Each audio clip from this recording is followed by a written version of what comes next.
بسم الله الرحمن الرحيم. السلام عليكم ورحمة الله وبركاته. مدن رئيس الوزراء xubnaha golaha xukuumadda madaxda Midowga Yurub marti sharafta mudanayaal mirooyin galab wanaagsan.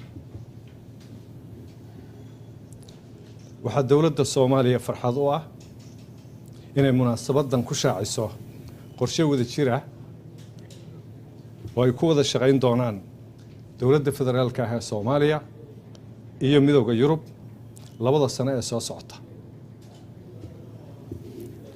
qorshahan ayaa ka dhashay wada xaajoodyo mug leh oo dalkeenu la galay Midowga Yurub oo soo socday ilaa iyo sanadkii hore.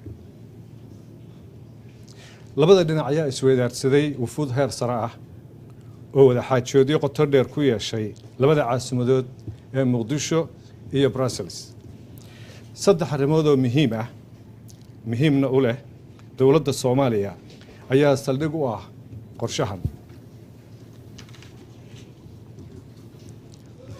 qorshaha arrintiisa koowaad waa taageerada dhismaha iyo xoojinta hay'adaha muhiimka u ah nidaamka dowladnimo sida dhammaystirka dastuurka iyo hirgelinta maxkamadaha. qorshaha labaad waa iskaashiga dhinaca amniga iyo xasilinta dalka si ay dowladdeenu ula wareegto amniga dalka marka ay dalkeena ka baxaan ciidamada ATMIS. qorshaha saddexaad ee muhiimka ah waa taageeridda koboca dhaqaalaha, dib u dhiska iyo horumarinta arrimaha bulshada Soomaaliya si shacabkeenu u helo fursado shaqo, ganacsi iyo maalgashi. waxaan uga mahadcelinayaa Midowga Yurub qorshaha ay taageerada baaxadda leh kula garab istaagayso xoojinta dowladnimada, xaqiijinta amniga iyo kobcinta dhaqaalaha Soomaaliya. waxaa ka go'an xukuumadda danqaran xoojinta iskaashiga dalkeena kala dhaxeeya dalalka iyo ururada kale iyadoo oo lagu salaynayo siyaasaddeena arrimaha dibadda ee ah Soomaali dunida heshiis la ah. gabagabadii sidii uu horey u qeexay ra'iisul wasaaraha xukuumadda Jamhuuriyadda Federaalka Soomaaliya mudane Xamse Cabdi Barre, iskaashiga dalkeena kala dhaxeeya dalalka iyo ururada waa mid ku dhisan is-ixtiraam, ilaalinta qarannimada dalka iyo danta dadka Soomaaliyeed. waa mahadsantihiin. Assalaamu calaykum.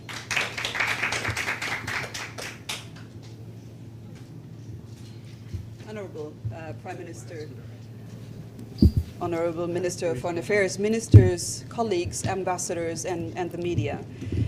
Let me announce how happy we are today and that we are celebrating a significant milestone in the relation and partnership between the government of Somalia and the European Union with our publication of the joint operational roadmap for a renewed engagement between our two sides.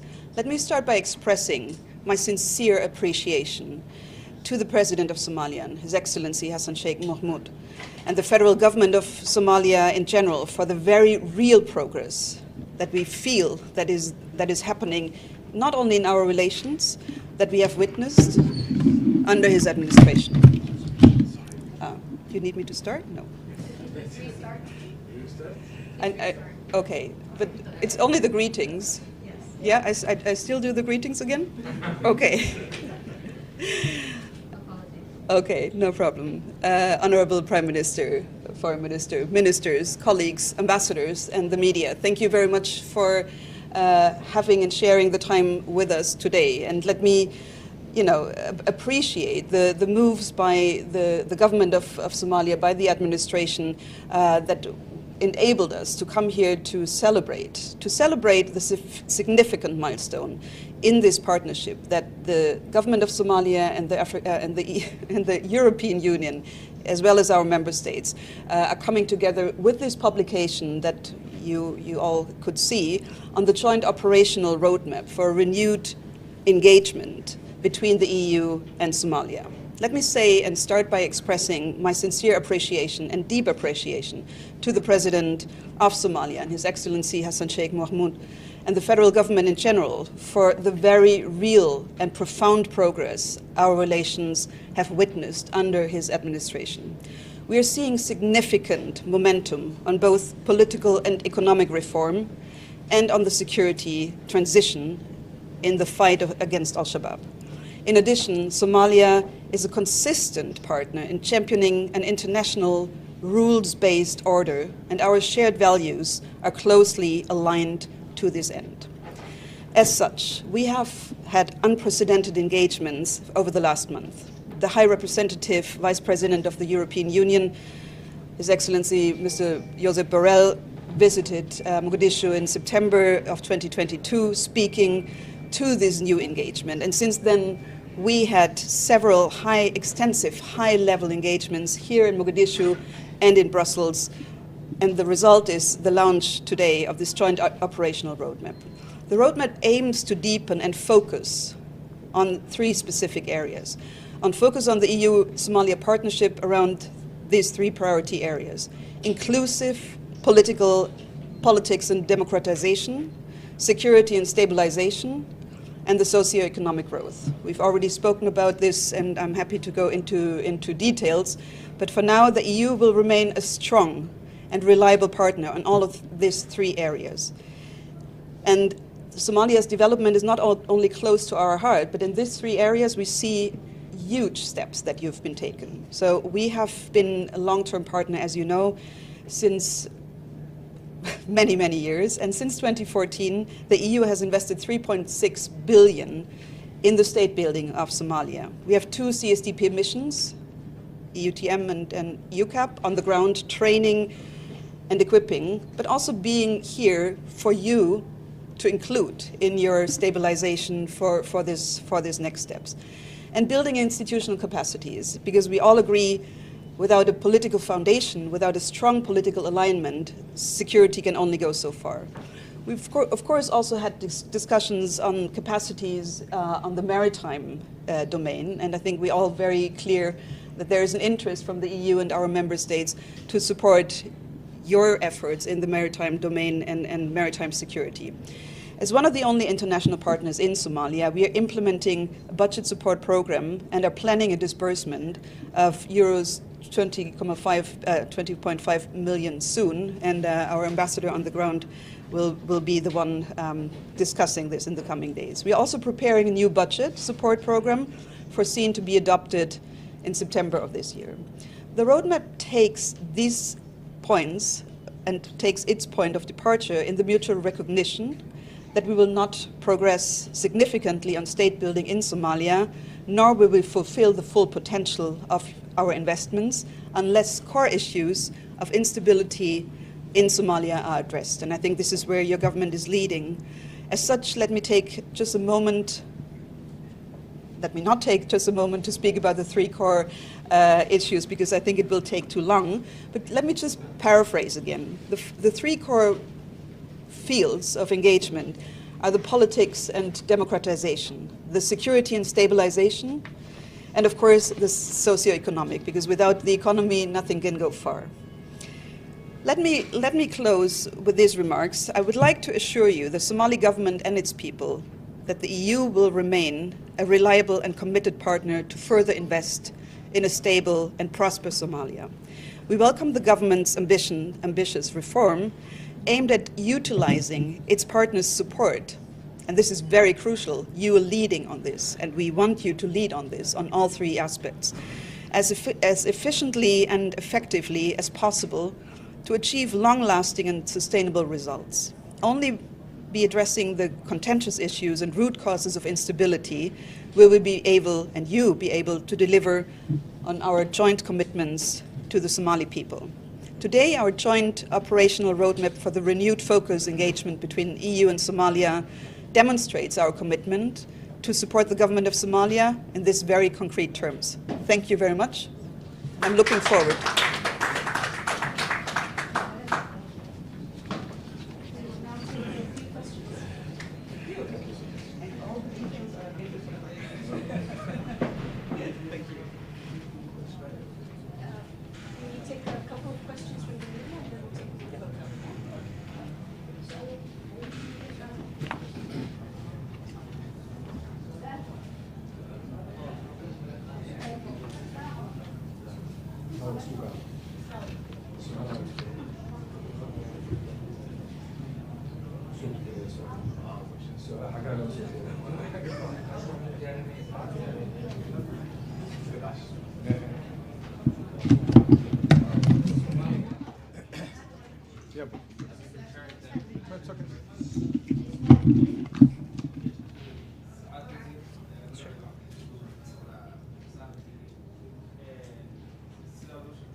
بسم الله الرحمن الرحيم هذه أضوء محدثن تحي هشيسك دحمري مدوغ يوروب iyo Soomaaliya waxa weyn buu ka bedeli karaa arinta iyada ah sida la socotid ciidamada inala jooga ee walaalaheena atmis qorshuhu wuxuu yahay inay wadan ka baxaan bisha December 2024 si ay u baxaan waxa jira qorshayaal kaleeto oo fududeynaya taa in la gaaro taasoo ah sida ciidankaas oo u baxaya si dufcada ah ama qayb ah waxay dawladdu ay ka shaqaynaysaa kuna dadaalaysaa gacantana ku haysaa in ciidamada bedeli lahaa diyaarintoodii tiro ahaan tayo ahaan qalab ahaan intaba heshiiskani wuxuu kabayaa in dawladdeenu ay ku guulaysato waqtiga ciidamadaasi ay baxayaan inaynu gaaro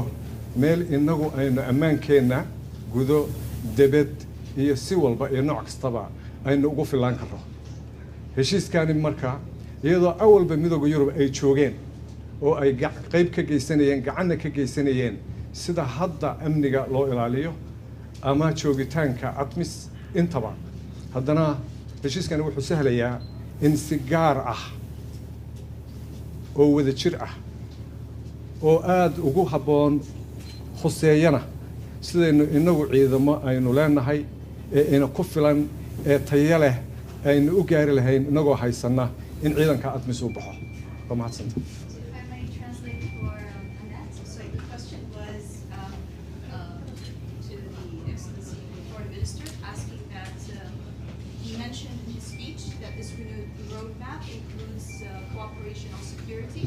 How will that actually help Somalia, especially as we face the drawdown of ATMIS troops? And His Excellency was kind enough to revert to him and explain to him that while the EU has always been a great supporter of Somalia's security and also for the ATMIS's presence in Somalia, this new partnership will enable us to have enough capacity to resume responsibility for security for Somalia as the ATMIS troops draw down. If you have anything to add to that question. If I may, do I need to collect all this, the microphones again? Yes. Yes? Or I come there?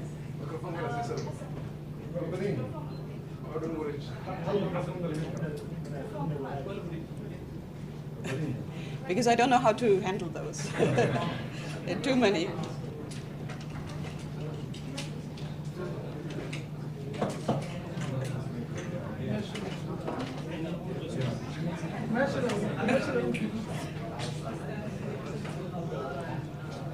Because we have so many different channels, so yeah, we have to collect all of their microphones. Okay.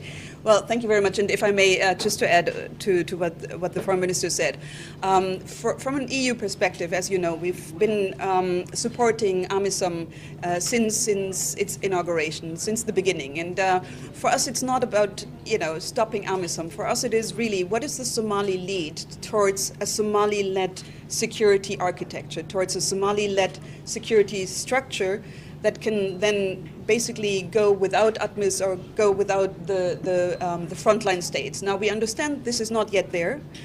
So we would like to work on all these three angles. The support directly to the Somali security structure. We've mentioned EUTM and other already in town existing modules that can be of use to you. But of course, if we're looking into the future, we do want the Somalis to be leading on their own security. So to us, that doesn't mean, cutting off ATMIS, but to us it means also talking to the African Union, talking to you, and talking to the frontline states how this transition and how this stabilization in the transition can look like. And this is why we call it operational roadmap. It's not just the theory. How can these next steps look like? What does it take in terms of numbers, but also in terms of professionalization of the Somali forces, the connection between the army and the police, what are the holding capacities, very concretely, and then move this from where we have ATMIS right now, slowly but surely, into a Somali lead. And this is really what we commit ourselves, and we're looking forward to really bring this into the motion. Thank you.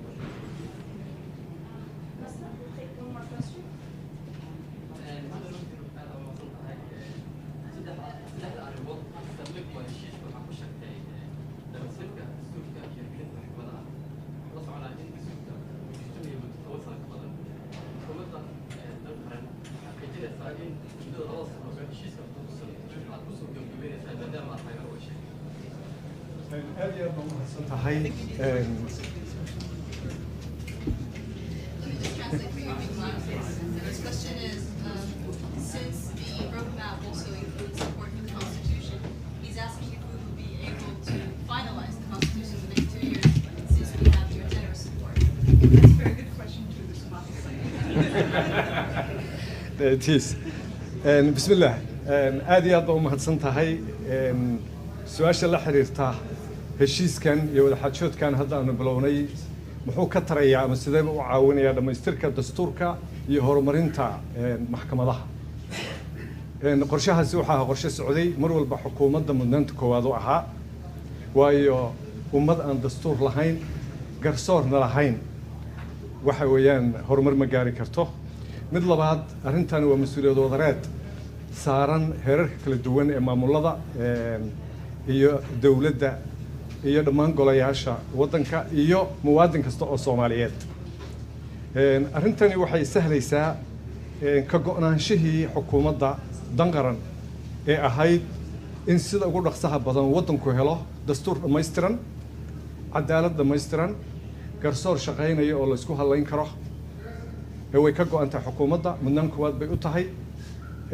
sababta aanu u dooranay ugana wada xaajoonnay in qodobkan uu qayb ka noqdo wada xaajoodkan iyo iskaashigaana waa ka go'naanshaha xukuumadda ee ah inay hirgasho qadiyaddan. insha allah way hirgelaysaa, waananu ka shaqaynaynaa, waananu ku guulaysanaynaa alla idinkii. waan mahadsantihi. inta amir hodan. Is there anything that you'd like to add to that question? No? If you want to translate the answer. His Excellency's answer, okay. So His Excellency mentioned that the finalization of the Constitution is the number one priority for his government, and hopefully with your generous support, we will have enough resources.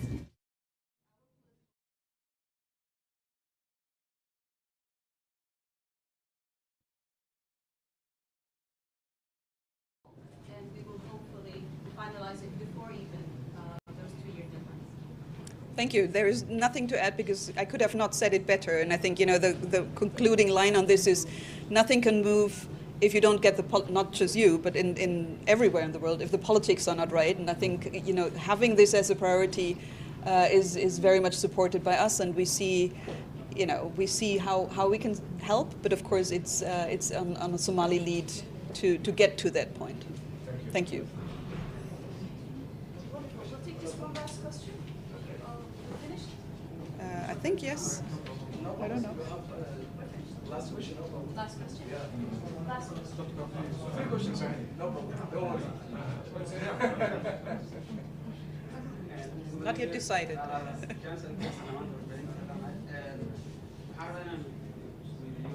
waxaa jiray howlgal Midowga Yurub ay ka qabanayeen xeebaha Soomaaliya oo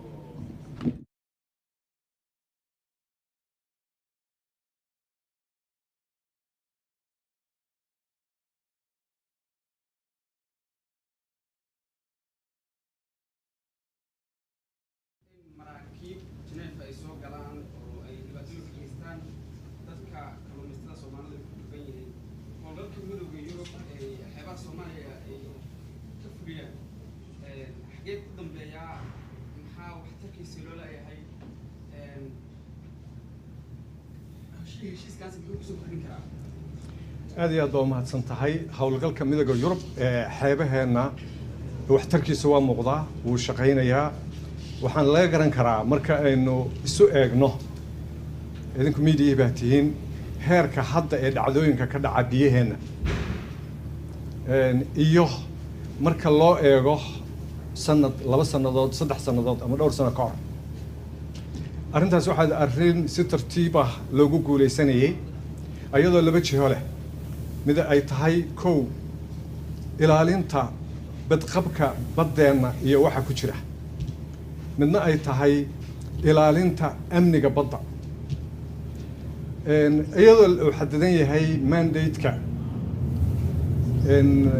ciidanka ilaalinta badda ee Midowga Yurub haddana iskaashiga iyo isfahamka u dhaxeeya Dowladda Federaalka Soomaaliya iyo Midowga Yurub qaybtiisa ama ciidankiisa badda Soomaaliya jooga si wada jir ah ayaa arrinta looga shaqeeyay si wada jir ayaana loogu guuleystay natiijada iyo waxtarka ka dhashana aad ayuu cad yahay u muuqdaa waa arrin u baahan su'aal ka badan in lagu fiiriyo iyada oo qayb la isu weydiinayo oo dhinac walba laga istaagayo laakiin waxaa cad in uu shaqaynayo laakiin haddana wada xaajoodkan iyo is-afgaradkan iyo heshiiskan hadda aanu gaarnay iyo wada shaqayntani ay sii kordhin doonto kana sii mara dhalin doonto inta hadda la gaaray ka badan waa mahadsantihin Just to briefly translate his question, it's with regards to the Atlanta mission. He's saying, as Somali journalists, we'd like to ask the question with regards to the presence of EU maritime missions within Somali waters.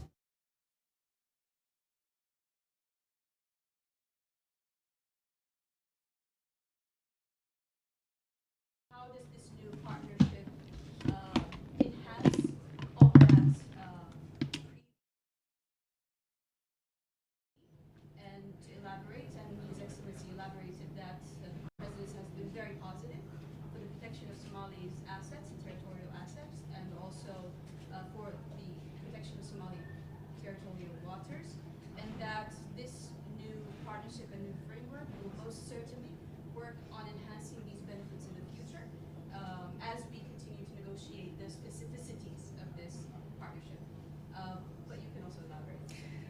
I think it's a very crucial point, actually, because for us the understanding is with Atalanta and with the mission and changing the mandate of Atalanta from purely anti-piracy mission to a mission that is also looking into the maritime security beyond this, in terms of the smuggling, the trafficking, but also the traffic that goes and benefits maybe more Al-Shabaab than anyone else. That to us is very key, to have a very close coordination with you. We don't want to have a mission swimming besides you. So I think our engagement needs to be very closely connected to you. Our belief is, of course, it's better to be close enough. It's better to have this protection also in territorial waters. So we have ongoing discussions on this. And I think there is, you know, if we're looking at the Red Sea, if we're looking at the Somali coast and the Swahili coast in general, of course we see there, you know, it's a very just geostrategically located country that you have. To us, the end game, of course, is a Somali maritime security engagement. We're not yet there. I think make use of what we have and would encourage to come closer and have more of these discussions of what can we do together and how can it benefit the Somali population. Thank you.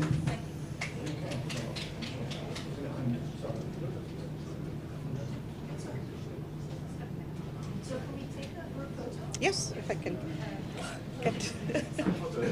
Yes.